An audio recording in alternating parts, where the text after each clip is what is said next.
Nag-viral kamakailan sa social media ang litrato ni Naga City Mayor Leni Robredo matapos makitang sumakay ng bus mula Naga papuntang Maynila. Ayon sa dating Vice Presidente, isa itong paraan upang makatipid sa paggamit ng gasolina at ipakita na maaari ring gumamit ng pampublikong transportasyon ang mga opisyal ng pamahalaan. Kaya muling naging usap-usapan kung makakabuti bang maranasan din ng mga opisyal ng gobyerno ang araw-araw na pagkocommute ng mga ordinaryong Pilipino. Para sa ilan, mahalagang makita mismo ng mga namumuno ang kalagayan ng mga pasahero mula sa mahabang pila, siksikan sa sasakyan hanggang sa matagal na biyahe sa kalsada. May sasakyan sila paano sila magko-commute? Nasa kanila yun kung anong gagawin nila pagtitipid. Kasi may mga pera sila. Kung gusto nila mag-commute, di mas maganda. Try nila, para alam nila yung hirap ng tao.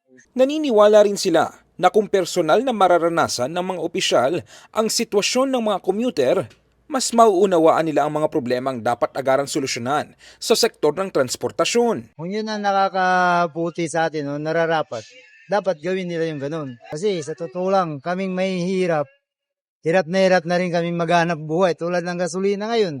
Sobrang taas. Yung kinikita namin, magkano na lang ngayon. Mas malaki pa yung nagagastos namin sa gasolina kaysa yung kinikita namin. Hindi na bagong ideya ang ganitong hakbang dahil kung maaalala, naglabas na noon ng direktiba ang Department of Transportation na hinihikayat ang mga opisyal ng ahensya na sumakay ng pampublikong transportasyon kahit isang beses kada linggo. Bukod sa DOTR, marami na ring sumubok upang patunayang commutable ang Metro Manila. Pero hindi malinaw kung hanggang sa ngayon ay ginagawa nila ito. Kasabay ng mga Pilipinong araw-araw ay parang may hinaharap na hamon bago pumasok o umuwi sa trabaho.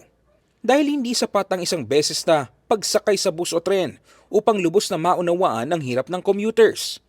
Mas mahalaga kung ang ganitong hakbang ay magbubunga ng konkretong pagbabago, tulad ng mga pulisiyang tunay na magpapagaan sa araw-araw na biyahe ng mga Pilipino. In the heart of changing lives, ako si Brigada Ino Flores ng 105.1 Brigada News FM Manila. The Music News Authority.